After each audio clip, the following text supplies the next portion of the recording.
নির্বাচন কমিশনের প্রতীক তালিকায় যোগ হবে না শাপলা, তাই এনসিপিকে এই প্রতীক দেওয়ার সুযোগ নেই। ইসির সিনিয়র সচিব আক্তার আহমেদ জানান, 19 অক্টোবরের মধ্যে এনসিপি বিকল্প প্রতীক বিষয়ে সিদ্ধান্ত না নিলে নিজেদের প্রতীক দেবে নির্বাচন কমিশন। শাপলা প্রতীক নিয়ে বেশ কয়েকদিন ধরেই ইসির সাথে দেন দরবার চলে আসছে নতুন রাজনৈতিক দল এনসিপির। বরাদ্দ থাকা 115 প্রতীকের বাইরে না যাওয়ার কথা আগেও লিখিতভাবে জানায় নির্বাচন কমিশন। তবে শাপলার প্রতীকে অনড় থাকা এনসিপি তা আমলে না নিয়ে বরং 7টি নমুনা পাঠায় কমিশনে। এমনকি রাজনীতির মাঠেও দেয়া হয় আন্দোলনের হুঁশিয়ারি।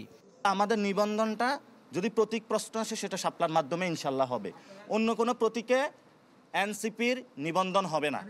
মঙ্গলবার নির্বাচন কমিশনের সচিবালয়ের সিনিয়র সচিব সাফ জানিয়ে দেন, শাপলা প্রতীক পাচ্ছে না এনসিপি। 19 অক্টোবরের মধ্যে বিকল্প বেছে না নিলে দলটিকে অন্য প্রতীক দেবে কমিশন। নির্বাচন পরিচালনা বিধিমালায় এটা নাই, অর্থাৎ দেওয়ার সুযোগ নাই। আমরা একটা চিঠি দিয়েছি ওনাদেরকে যে আগামী 19 তারিখের ভিতরে ওনারা বিকল্প ওনাদের চাহিত প্রতীক জানাবেন। যদি এটা 19 তারিখের ভিতরে না জানান তাহলে স্বীয় বিবেচনায় নির্বাচন কমিশন এ বিষয়ে প্রতীক সিদ্ধান্ত নেবে। ইসি সচিব জানান, 12টি দলের নিবন্ধনের বিষয়ে অতিরিক্ত তথ্য নেওয়া হচ্ছে, তবে গণভোট হবে কিনা সে বিষয়ে কমিশনে আলোচনা হয়নি। গণভোট হবে কি হবে না, কখন হবে বা আদৌ হবে কিনা এ ব্যাপারে নির্বাচন কমিশনে এখনো পর্যন্ত কোনো বিষয় উপস্থাপিত হয়নি।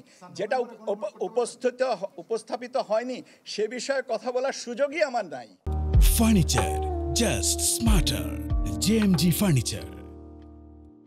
নির্বাচন কমিশনের সচিবালয়ের সিনিয়র সচিব আরও জানিয়েছেন, প্রবাসীদের ভোটের জন্য শিগগিরই চালু হবে apps. Last week of October, latest by first week of November আমরা লঞ্চ করতে পারবো। Ashik Prince, channel 24, Dhaka.